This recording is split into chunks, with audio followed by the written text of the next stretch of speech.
फैसलाबाद में पतंग की डोर से वफात पाने वाले आसिफ अशफाक केस के मरकजी मुल्जिमान को पुलिस ने गिरफ्तार करके अदालत में पेश कर दिया। जुर्म साबित होने पर इन्हें कितनी सजा होगी? सीसीटीवी फुटेज की मदद से हमें पता चला कि ये बंदा पंजाब बैंक की छत पे काइट फ्लाइंग कर रहा था। उमर भाई, ये बताइएगा कि आज का जो केस है इसकी क्या डिटेल्स हैं आपके पास? पुलिस ने 4 मुल्जिमान पेश किए हैं जी रिमांड के लिए, और 4 रोज़ा रिमांड उनका काशिफ रशीद बंगा साहब की अदालत से दे दिया गया है, ताकि पुलिस ने उनको कहा है कि मुझे मज़ीद हमें तफ्तीश करने के लिए इनकी बॉडी चाहिए। तो उसके लिए जो काशिफ रशीद बंगा साहब हैं उन्होंने 4 रोज़ा रिमांड जो है चारों मुल्जिमान का वो दे दिया है, जिसमें एक मरकज़ी मुल्ज़म है मोहम्मद आबद नामी, जो पंजाब बैंक की छत से काइट फ्लाइंग कर रहा था।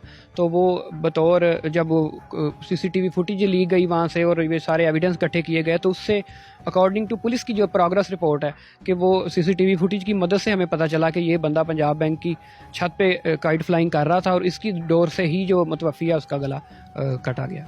सही है। अच्छा, आप मुझे ये बताएं कि जैसे कि आपने एक निजी बैंक का जिक्र किया, अगर तो वो वाकई ही मुजरिम बन जाते हैं तो क्या इसके बाद बैंक के ऊपर भी कोई कार्रवाई होगी?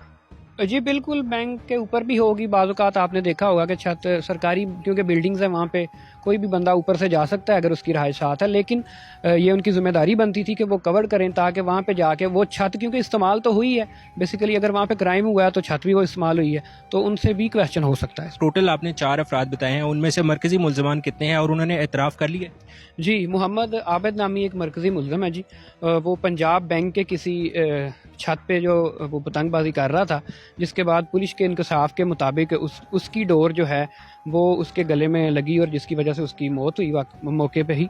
और बाकी जो 3 मुल्जिमान हैं उनमें से एक वो है जिससे वो ली गई है, उसकी वो जो काइट फ्लाइंग के लिए उन्होंने गुड्डी और डोरा ली है उससे, और दूसरे जो मुल्जिमान हैं वो उसके साथ थे। तो मरकज़ी मुल्जिमान मोहम्मद आबद है जी। अकॉर्डिंग टू पुलिस की जो इन्वेस्टिगेशन है वो कहते हैं, अभी तो वो एतराफ़ तो उन्होंने नहीं किया, लेकिन पुलिस ने इसी काम के लिए मज़ीद उनसे टाइम लिया है कि रिमांड दिया जाए, ताकि मज़ीद अगर कोई बात रहती है, कोई इंकशाफ रहता है तो वो हम करवा के अदालत के सामने पेश किया जा सके इनका। तो आप क्या समझते हैं कि इस वाक़े की जो अगली हायरिंग होगी उसमें ये केस किस तरफ मोड़ लेगा? अगले वाक़े की जी ADPP साहब पेश हुए हैं स्टेट की तरफ से, क्योंकि स्टेट इसमें खुद मुद्दई थी।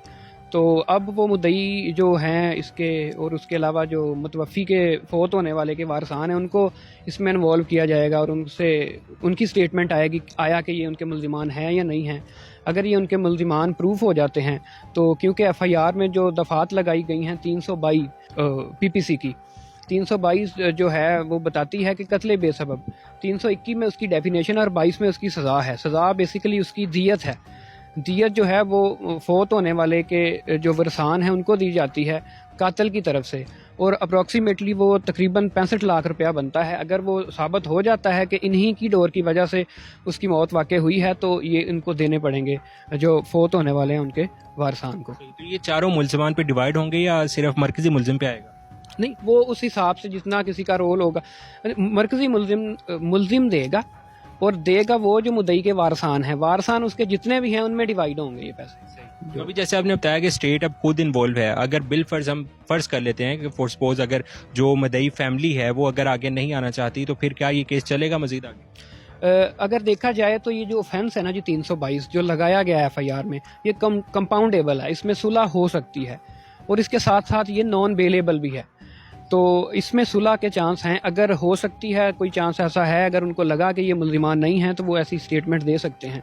लेकिन अल्टीमेटली बात वही एविडेंस पे होगी। अगर CCTV फुटेज पुलिस के पास मौजूद हैं तो वो मंजर आम पे आएंगी, उसके तहत ही इनको सज़ा दी जाएगी। आपको क्या लगता है CCTV फुटेज के अलावा इस बात का एक तयन कैसे किया जा सकता है? कोई है हल के जिससे पता लगे कि यही मरकजी मुल्जिम है? जी बिल्कुल, टेक्नोलॉजी ने बहुत ज़्यादा तरक्की की है। आपने जियो फेंसिंग का नाम सुना होगा। किसी भी एरिया में अगर क्राइम होता है तो उसके आसपास का जो एरिया है वहाँ पे जियो फेंसिंग की जाती है, ताकि पता चल सके कि ये जो मुल्जिम है क्या आया वाकई ही ये पंजाब बैंक की छत पे मौजूद था जब ये वाक़या हुआ है। तो इस तरह के और ज़्यादा और टूल इस्तेमाल करते हुए इस बात को पक्का किया जा सकता है कि आया ये मुल्जिम है या नहीं है। सही है।